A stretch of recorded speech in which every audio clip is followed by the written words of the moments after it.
Lalu kemudian Nabi mengeluarkan perkataan, kelompok ini yang nanti kelak, kelompok ini akan seperti anak panah yang lepas dari busurnya, yang menjadi liar dan sulit dikontrol orang lain. Ketika dia membaca Al-Quran, dia hanya sampai tenggorokannya aja, tidak sampai kepada hatinya.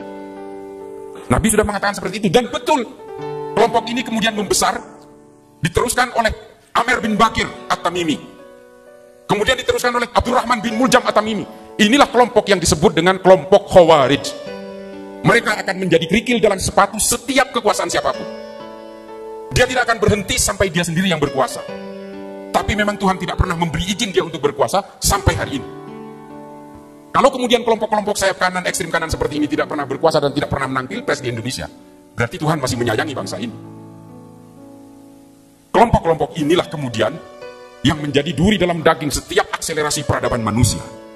Dan ini juga menjadi cloning-cloning di setiap agama. Kelompok Asin Wiratu di Myanmar juga mempersekusi kelompok Islam seperti Rohingya. Kelompok Shiv Sena, Hindutva, Bharatiya Janata juga menjadi kerikil dalam sepatunya kehidupan Hinduism di India. Mempersekusi orang-orang yang berbeda keimanan di India. Yang membunuh Mahatma Gandhi juga dari kelompok ini, namanya Bodse. Dan ini juga yang kemudian menggagalkan berbagai akselerasi peradaban di dunia. Keilmuan-keilmuan kemudian menjauh dari kehidupan beragama umat manusia di seluruh dunia. Karena apa? Karena semua sibuk berpolitik. Kalau saya kemudian sedikit salut, bukan sedikit salut, saya salut kepada orang Kristen karena dia sudah menyelesaikan dengan berbagai perjanjian itu, berhasil mengakhiri berbagai konflik di antara sesama pemeluk keimanan itu. Ya mohon maaf, jangan salahkan saya, meskipun saya Islam, wallahi saya Islam.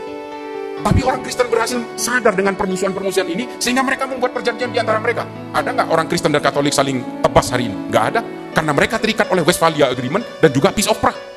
Umat lain, Hindu, Buddha, Islam, tidak pernah punya perjanjian seperti ini. Sehingga kita apa hari ini yang terjadi? Sesama umat Islam saling bom. Masjid-masjid, ketika saya ke Mogadishu, Pak, saya masuk ke masjid aja saya harus noleh-noleh, Pak. Kalau saya masuk ke masjidnya pemerintah, saya bisa jadi diberondong tembakan oleh kelompok Al-Shabaab. Kalau saya masuk ke masjidnya Al-Shabaab, saya takut diberondong tembakan oleh pasukan pemerintah. Padahal sama pahamnya.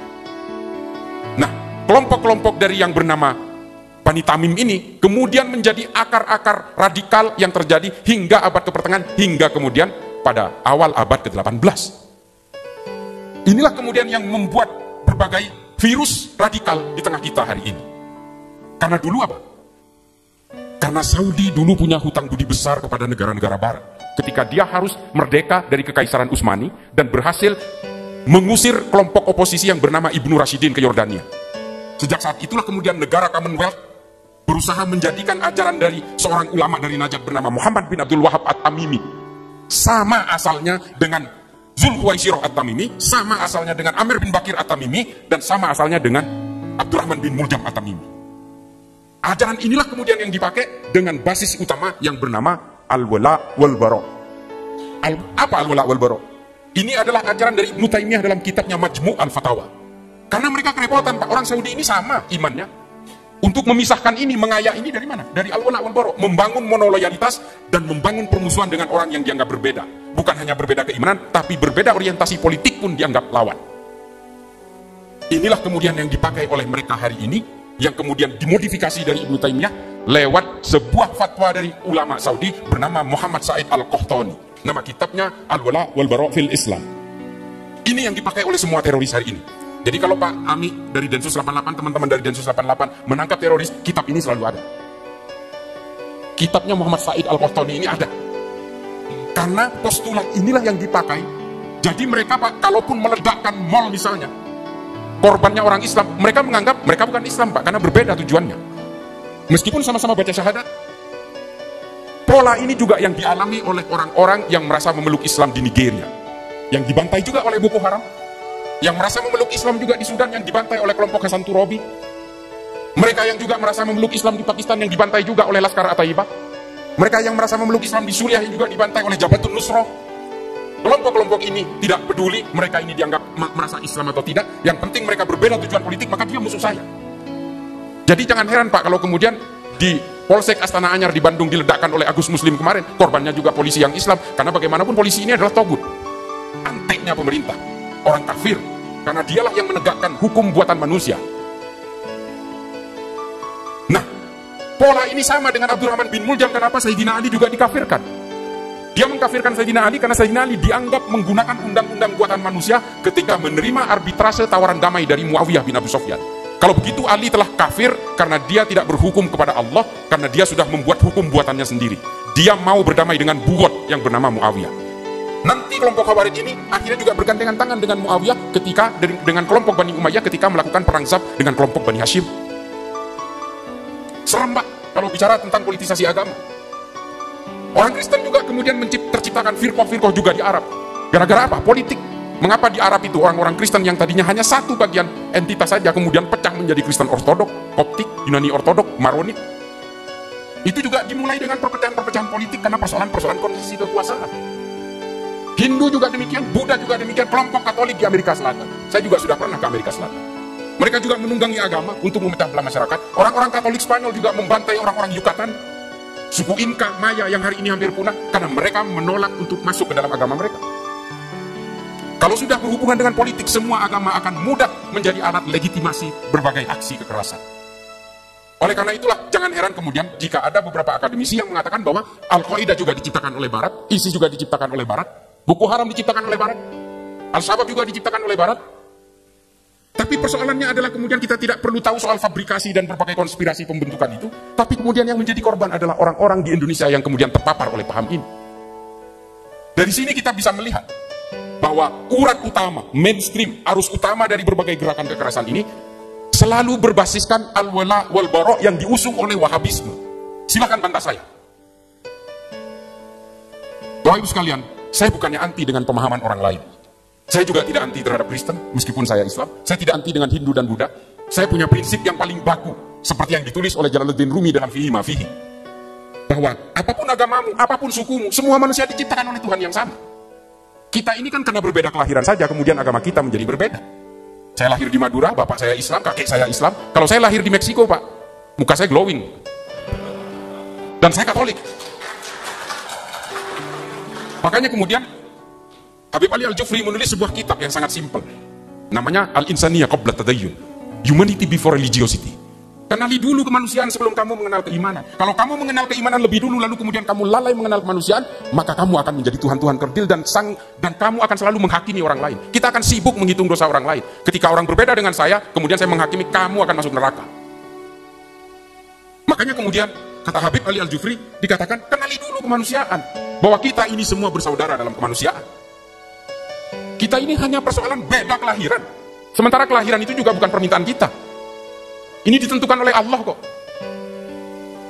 Nah, ini kemudian yang diulas tuntas oleh Habib Ali Al-Jufri, bahwa kita jangan pernah gelisah oleh keimanan orang lain dan perbedaan-perbedaan. Karena kata Allah di dalam Al-Quran bahwa perbedaan ini sunatullah. Saya buat kalian ini bersuku-suku dan berbangsa-bangsa supaya apa? Lita'arofu. Saling mengenal, saling berinteraksi di antara semua perbedaan itu. Jadi kalau ada orang yang anti perbedaan, Pak, ini sebenarnya sudah menjadi Tuhan kerdil sudah. Kalau saya lahir di Bali, mungkin saya tidak akan bisa bahasa Indonesia dengan seperti ini. Saya akan menjadi orang Bali dan beragama Hindu. Nah, ini yang kemudian diulas tuntas oleh Habib Ali Al-Jufri. Makanya kemudian dalam beragama, kita harus mengenal kemanusiaan. Kalau kemudian ada ajaran-ajaran yang mengatakan kamu tidak boleh bergaul akrab dengan orang Kristen. Ini ada, Pak. Ini ajaran dari salah seorang ustadz yang berbasis Wahabi. Jangan berteman akrab dengan orang Kristen. Karena nanti imanmu akan tergerus, kecuali kamu dalam hubungan dagang. Loh, ini menerjemahkan Al-Quran apa das kapital? Ini saya sering protes soal ini. Ini kan perbedaan. Orang-orang non-Islam, ini saya bercerita dalam konteks perspektif Islam. Orang-orang non-Islam itu akan melihat akhlak kita, Pak. Makanya saya katakan di dalam podcast saya, di banyak podcast saya di YouTube, saya katakan DNA-nya Islam ini bukan politik. Orang Islam ini selalu gagal dalam politik. Yang katanya pernah menguasai Eropa selama 7 abad itu. Yang namanya khilafah di Andalus itu. Apa yang disisakan sekarang? Tidak ada. Mereka tidak pernah menyisakan satu genetik pun orang Islam di Eropa. Ketika mereka berkuasa di Eropa, mereka membunuh 21 juta orang Eropa. Ketika orang Eropa ingin menyerbu ke Arab, ingin menaklukkan orang Arab dan mengkristenkan seluruh orang Arab, mereka juga membunuh jutaan orang Arab lewat pasukan salib, Templar, Sarleman. Orang-orang Islam juga membunuh orang Eropa mulai dari semenanjung Iberia sampai ke kota Toulouse di Prancis. Habis semua. Setelah itu apa? Kekaisaran, kekhilafahan Islam tumbang di Granada. Orang-orang Islam dipaksa untuk dibaptis sambil menangis. Kata Henrik Hein dalam Al-Mansur. Bukunya judulnya Al-Mansur. Dan ketika orang Kekaisaran Ottoman menguasai Armenia, mereka membakar gereja, membunuh ratusan ribu orang Armenia, dan dipaksa bersahadat. Sama aja, Pak. Kalau sudah agama itu diseret paksa ke dalam kepentingan-kepentingan politik, manusia akan menjadi binatang. Homo homini lupus, manusia akan menjadi serigala bagi manusia lainnya. Nah, ini kemudian yang menjadi gambaran kepada kita bahwa, lalu apa fungsi agama? Tujuan beragama itu apa lalu? Kita ini kok, kita disuruh beragama ini apa? Kita lihat akar genealogi turunnya agama. Mulai dari Musa, Daud, Yesus, sampai kepada Muhammad. Semua agama diturunkan oleh Allah, oleh Tuhan, ketika manusia sudah lalai dalam kemanusiaan dan kedamaian. Coba lihat sejarahnya. Nabi Muhammad juga mendobrak jahiliyah. Ketika orang lahir perempuan langsung dimatikan, dibunuh, dan dikubur hidup-hidup. Artinya apa? Ketika manusia lalai dalam kemanusiaan, maka turunlah agama baru, kitab suci baru, dan nabi baru. Artinya apa? Tuhan sangat peduli dengan kemanusiaan dan kedamaian. Kalau kemudian hari ini ada orang beragama menganggap bahwa dengan beragama saya harus membenci orang lain yang berbeda, ini tafsirnya yang salah, Pak, bukan agamanya. Nah, ini yang mungkin akan bapak-bapak temui ketika bapak kembali bertugas. Kelompok ini sebenarnya adalah korban dari infiltrasi ideologi yang semacam ini. Korban dari tafsir-tafsir yang kemudian disalahartikan. Ayatnya satu, Pak, tapi tafsirnya bisa ribuan. Nah, ini yang kemudian Bapak Ibu sekalian akan hadapi ketika bertugas, bahwa akar genealogi semua kekerasan yang mengatasnamakan agama ini berawal dari kepentingan-kepentingan politisasi agama. Saya di media sosial selalu teriak bahwa kita harus melawan politisasi agama. Karena apa? Kalau kita mau memajukan agama kita masing-masing, baik yang Kristen, Hindu, Buddha, majukan dengan ilmu pengetahuan. Semua agama punya sejarah yang gemilang dengan ilmu pengetahuan. Islam punya sejarah panjang soal ilmu pengetahuan yang kemudian tidak mengenal perbedaan. Berbagai keilmuan Islam diadopsi oleh orang Eropa, dan kemudian orang Eropa yang beragama Kristen dan beragama Islam di Arab juga kemudian menjadi akselerator utama, pelumas utama dalam peradaban manusia. Saling bekerja sama. Yang menciptakan jaga jarak dalam pandemi itu seorang pendeta Kristen, Pak, namanya Al-Ibri. Dirumuskan di mana? Di bawah pemerintahan Islam di Baghdad. Bersama Imam An-Nawawi dalam kajian pandemik yang kemudian ditulis dalam Ahmari Mogulan. Ahmari Mogulan ini adalah jurnal ilmiah pertama yang diterbitkan di Arab. Al-Ibri menulis prokes, protokol kesehatan jaga jarak, itu yang menciptakan pendeta Kristen di Arab. Betapa indahnya dalam ilmu pengetahuan ketika orang tidak mengenal lagi batas-batas keimanan. Tidak ada lagi orang yang berkompromi soal perbedaan bangsa dan sebagainya. Nah, ini yang semakin menjauh dari kita.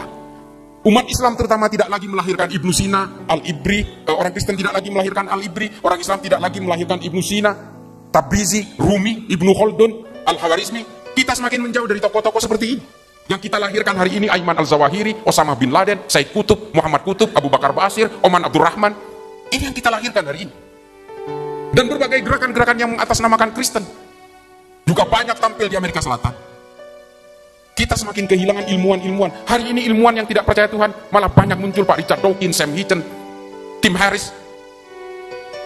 Ini semua adalah orang-orang yang kemudian semakin menjauh. Kenapa? Agama yang kita tampilkan selalu identik dengan kekerasan-kekerasan dan ambisi kekuasaan. Orang menjadi gerak. Di Saudi hari ini, orang yang mengaku ateis mulai banyak. Ini hasil temuan, silakan googling. Karena ketika agama ditampilkan sebagai hantu-hantu yang menakutkan, orang kemudian tidak lagi hanya percaya kepada agama, bahkan kepada Tuhan pun tidak percaya. Tokoh-tokoh ateis perempuan, ini mumpung ada ibu-ibunya, yang menjadi korban pertama ketika agama itu ditampilkan sebagai alat yang paling menakutkan, korbannya perempuan. Makanya yang mengaku ateis di Saudi itu rata-rata perempuan. Rana Ahmad, Rahaf Al-Qunun, Dina Ali Sahnun, Ajwa, Ayla. Ini orang-orang yang kabur dari Saudi karena udah gak percaya Tuhan.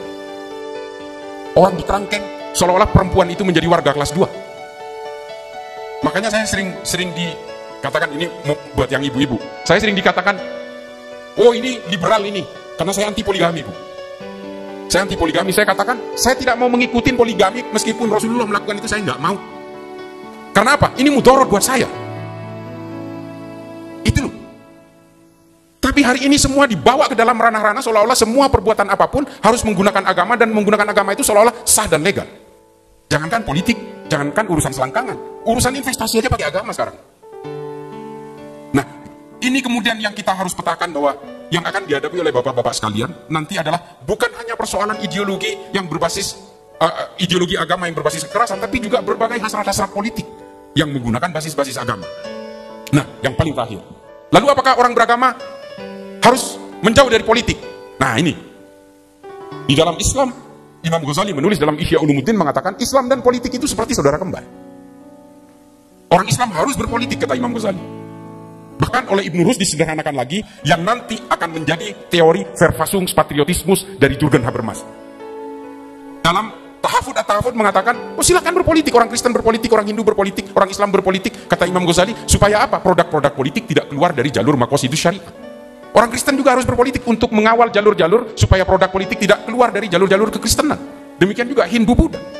Tapi kata Ibn Rus dalam Tahafud at-Tahafud yang nanti juga akan ditulis oleh seorang pemikir Katolik dari Eropa bernama Thomas Aquinas dalam bukunya Summa Theologica, dikatakan bahwa jangan gunakan agama sebagai tunggangan kalian untuk mencapai kursi kekuasaan, karena nanti kejahatanmu juga akan menggunakan pembenaran agama. Politik agama boleh Pak, politik identitas boleh, yang nggak boleh adalah politisasi identitas dan politisasi agama. Bahaya. Saya orang Madura, kalau saya mau nyalek pasti dapilnya Madura. Saya orang Islam, saya pasti akan mewakili entitas keislaman saya. Ini politik identitas. Tapi jangan politisasi agama dan kesukuan saya untuk menuding orang lain bahwa orang yang tidak memilih saya berarti bukan Islam. Ini bedanya. Yang paling terakhir juga adalah, tolong Bapak Ibu sekalian, karena ini calon-calon pemimpin di daerah nantinya, jangan sampai terjadi politisasi agama di masjid Pak. Ini yang paling terakhir. Karena sejarah pergolakan semua agama selalu dimulai dari rumah ibadah. Perang 30 tahun yang dilakukan oleh orang Kristen sesama orang Kristen di Eropa juga diawali dari gereja. Perang sesama orang Hindu di India juga diawali dari berbagai kuil-kuil yang ada di sana. Islam juga. Selama masa Bani Umayyah selama 60 tahun, kampanye politik di masjid dilakukan, saling mencaci maki. Satu sama lain saling mencaci maki. Hingga ada salah seorang khalifah bernama Umar bin Abdul Aziz membuat satu kesepakatan, nggak boleh lagi politisasi agama di masjid. Lalu khotib Jumat diwajibkan membaca surat An-Nahl ayat 90 setiap akhirnya supaya orang tidak lagi mempolitisasi agama di masjid. Nah, surat An-Nahl 90 ini sering kita dengar dari khotib kalau kita Jumatan. Innallaha ya'muru bil adli wal ihsan wa ita'i dzil qurba wa yanha 'anil fahsya'i wal munkari wal baghi ya'idukum la'allakum tadhakkarun wa ladzikrullahi akbar. Hentikan semua. Semua ini anak manusia, saling tolong-menolonglah kalian. Tidak ada gunanya kalian bermusuhan. Menggunakan kata manusia dalam ayat ini. Karena apa? Karena dulu sesama Islam tapi saling caci maki Pak di dalam masjid. Dan kemudian setelah keluar dari masjid mereka saling bunuh. Dan ini juga terjadi hari ini di Afghanistan, di Pakistan. Saya juga pernah berkali-kali Pak ke berbagai negara konflik ini. Mereka saling bom masjid. Kemarin Laskar At-Taiba membom masjid karena masjid itu masjidnya polisi di Pakistan. Yang membom juga polisi coba. TNI Polri tidak bebas dari paham seperti ini.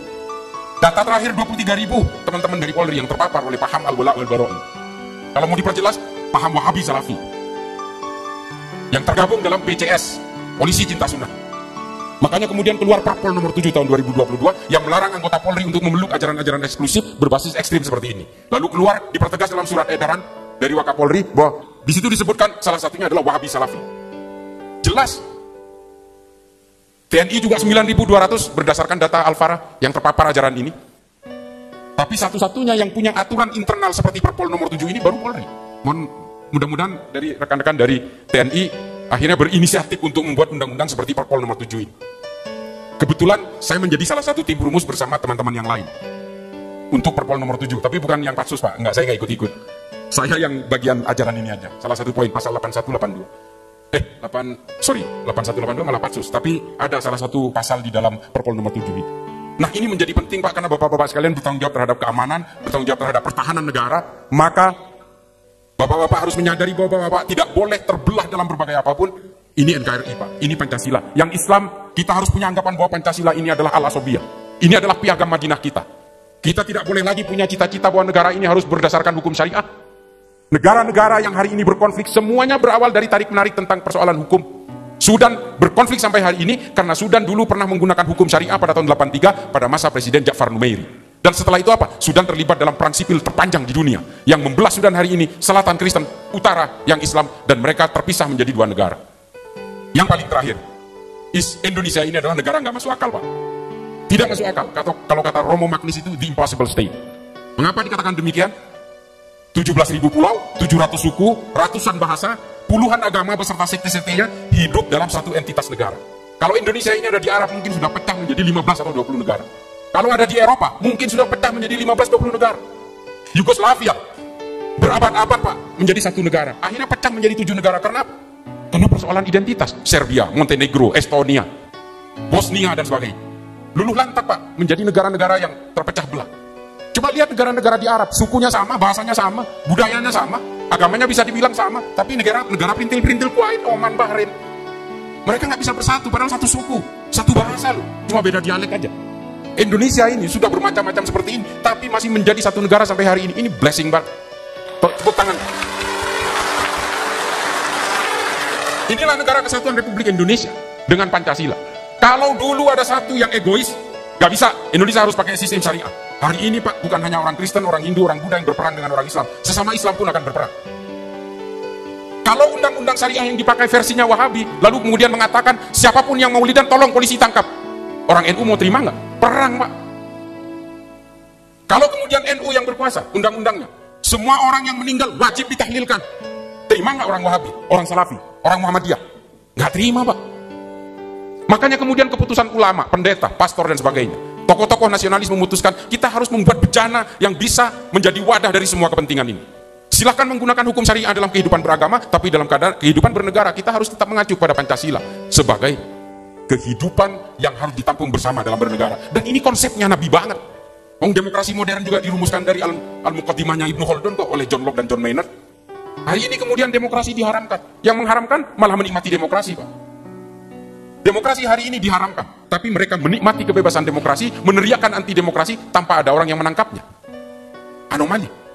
Khilafah ini juga kemudian dijual kemana-mana. Ini yang kemudian menjadi biang, makanya Nahdlatul Ulama kemarin pada satu abad itu mengeluarkan sebuah anjuran fikih peradaban. Karena di dalam Islam ini ada dua unsur Pak, ini panjang lagi, dua unsur Pak. Yang satu namanya sawabit, soal prinsip yang nggak bisa ditafsirkan ulang. Tapi ada satu hal yang bernama mutaghayyirat, yang bisa ditafsir ulang. Makanya kemudian NU membuat mutaghayyirat, kita tidak boleh menerima lagi wacana-wacana khilafah dalam satu negara. Karena inilah biang perpecahan semua pemeluk agama. Orang Islam kemudian benci orang Kristen, benci orang Hindu, bahkan orang-orang yang dianggap tidak mendukung khilafah pun kemudian dimusuhi. Terciptanya Al-Qaeda, ISIS, dan berbagai organisasi teror di Indonesia, JI, JAD, JAK, JAT, JAS, MMI, MIT, MIB, NII, Khilafatul Muslimin. Ini semua karena punya cita-cita politik daulah khilafah. Kelompok FPI juga ingin menegakkan khilafah, yang mengatasnamakan Habib-Habib dan sebagainya. Dan ini kemudian memecah belah. Para habaib ini datang ke Indonesia dengan menggunakan basis dasarnya tasawuf, kerendah hatian, tapi hari ini gara-gara politik, para habaib juga berpolitik dan saling mencaci maki satu sama lain. Politik semua Pak yang merusak. Nah ini Bapak Ibu sekalian, saya agak sedikit menggebu-gebu, ini mungkin bisa menjadi pembekalan bagi Bapak Ibu sekalian ketika bertugas di kesatuan masing-masing. Jadi inilah yang bisa saya sampaikan, mudah-mudahan ini bisa menjadi